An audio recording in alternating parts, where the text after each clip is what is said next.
Today is Tuesday, July 13th, 2021, and I'm embarrassed. Last episode I came back with a bang, high energy, very excited, and it turns out that my audio quality was not excellent for like half of my episode, but today we will not make the same mistake, and we're talking about something that's extremely important to me and will be very important to you. Welcome to Derapy Season 2.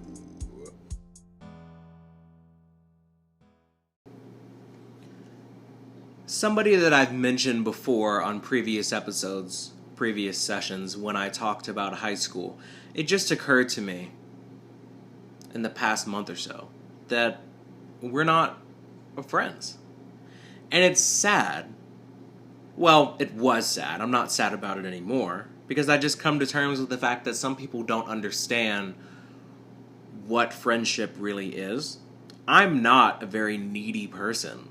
A lot of my best friends I talk to maybe once or twice a month. Some of the people that I consider my closest friends I probably haven't seen in like a year. But I know that if I reach out to them, if I call them, if I text them, they might not respond in that moment. But they care enough about me to maybe in the next couple days or maybe even a week or so recognize that I tried to contact them. And they're like, well, we are friends. Maybe I should make sure that person is alive. That doesn't seem like a heavy burden, you know? And I don't want this one person to think that this is specifically about them, because this originally popped into my mind when I asked Spice to marry me. And we were talking, discussing, joking about who would and wouldn't be invited to our wedding. And I started thinking about how isn't a fair measurement of whether somebody's your friend or not, whether or not you would invite them to your wedding? You know what I mean? Like, would you invite somebody to your wedding just because you're friendly or you used to hang out or just because they want to come? You want people to be there that you're excited to see, but also want to be there themselves. You know, both of those things have to work. Have you ever been in a situation where you're in the what they call the talking stages before a relationship, where you're getting to know somebody while you decide whether or not you want to date them? You might come to terms or be forced to come to terms with the fact that you're more interested in them than they are in you, or vice versa.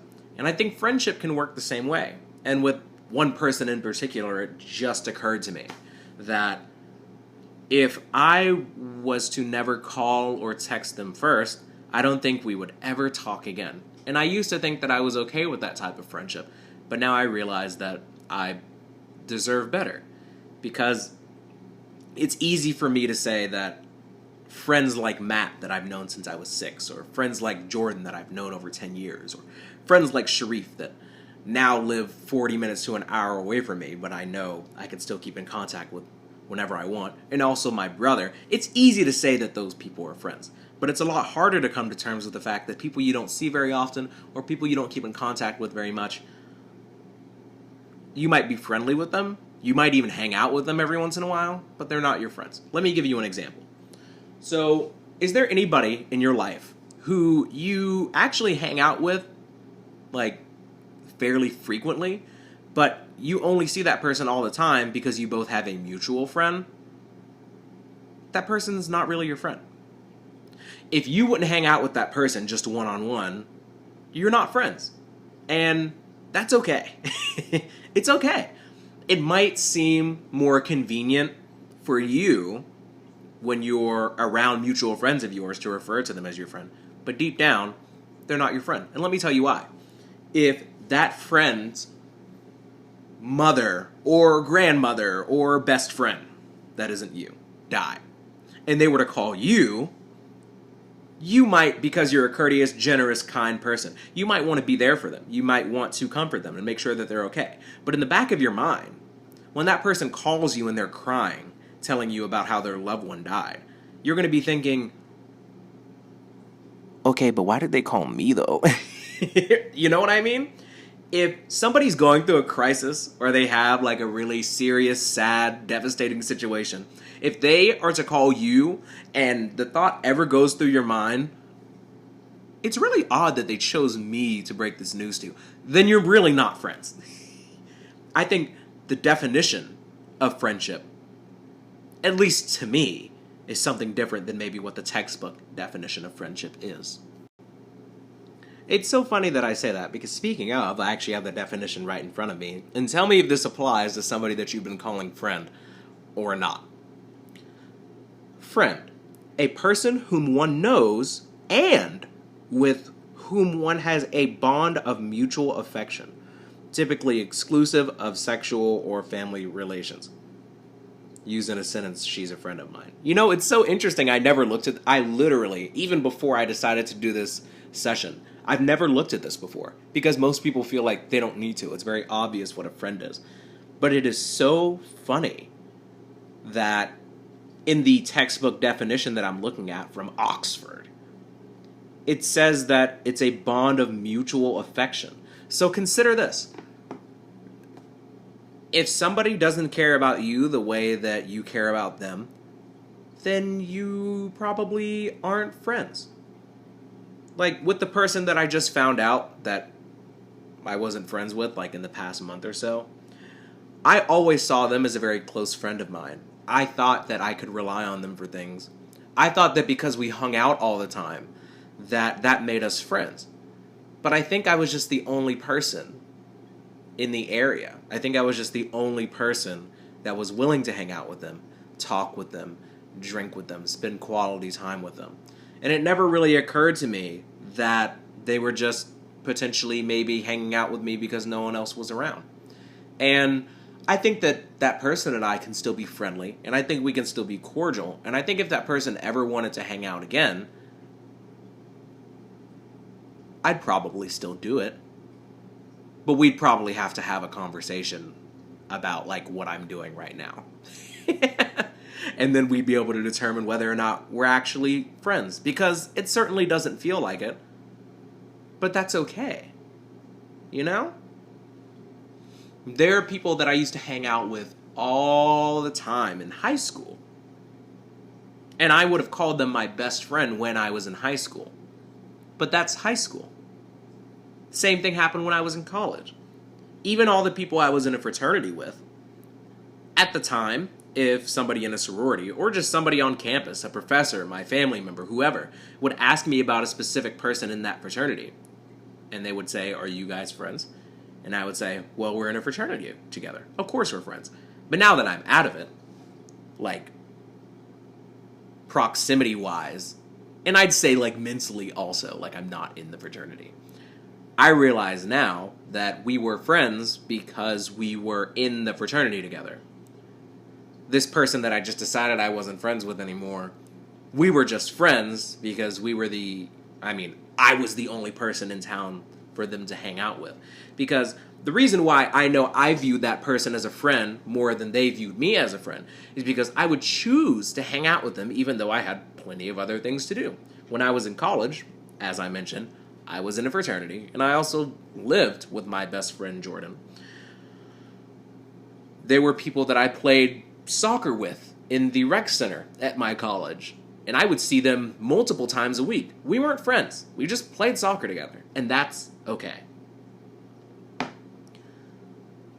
I think what I wanted to drive home today really was, it's kind of in the title of this session, but the reason why I think this is important is because it's important to know who you can rely on. You don't want to waste your time, and you also don't want to waste other people's time. That's how I feel about my wedding, and that's also how I feel about friendship. Because I suppose when you think about it, I guess that's a good way to test if somebody were to send you an invite to your wedding, and you start thinking like, ugh, like the first thing you do is sigh, like, ugh, am I going to have time for that? Like, why would I want to do that? You're not friends. you're just not friends. And that's cool. If there's somebody that you only see when you're hanging out with like a group of people, you're not friends, that's okay. I've come to terms with the fact that I probably have half a dozen. Definitely less than 10. Jordan, Sharif, Matt, like 2 or 3 Courtneys. They're obvious.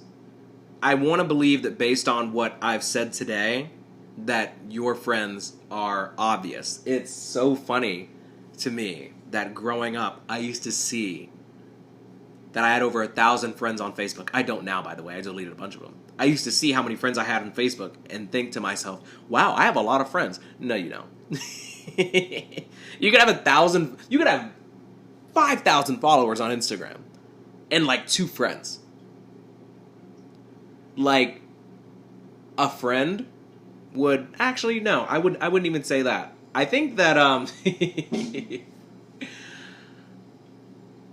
I think somebody that's friendly with you would call an Uber or a Lyft for you when you're like extremely drunk and being a mess. Like, a real friend would hop in that Uber and Lyft with you and make sure that you get home okay. They would sacrifice their night. And I'm not saying determine your whole friendship based on that. Maybe you guys have a different type of relationship where you wouldn't want to put each other in that compromising position. Or you wouldn't want somebody to sacrifice their night for you. But it's like the thought that counts. You know what I mean? Somebody that offers that type of thing. I guess that's kind of similar to like my relationship with my fiance in a way. I mentioned before the reason why I know that like we have this healthy love between us is because that she knows that I would do absolutely like anything for her within, reason, of course. But she doesn't make me. She would never ask me to do certain things that she know would like hurt me or compromise, my integrity or whatever. But I think friends are kind of the same way. A friend would be there for a friend. They would at least offer to go out of their way, to drive 2 hours to be at a wedding or whatever. So, I know this isn't like super long, but it's really important to me, and I think that hopefully you can take something from it. Just because you live with them, just because you're in a fraternity with them, just because you're in a club with them, just because you hang out with them all the time, just because you drink together, just because you're in a group chat together. You might not be friends. And that's okay. This episode was made possible by Anchor. If you're listening to this episode on Spotify, please consider giving me a follow so you can be notified when I upload. If this ever ends up on Apple Podcasts, I'd really appreciate a 5-star rating if you enjoyed it. Follow me on Twitter at Derapy Podcast or Instagram at Derapy_podcast. The intro music is by my brother, Damon Buxton. Outro music is by Lobo, and cover art is by my friend Nick Johnson. Thanks for listening. This has been Derapy.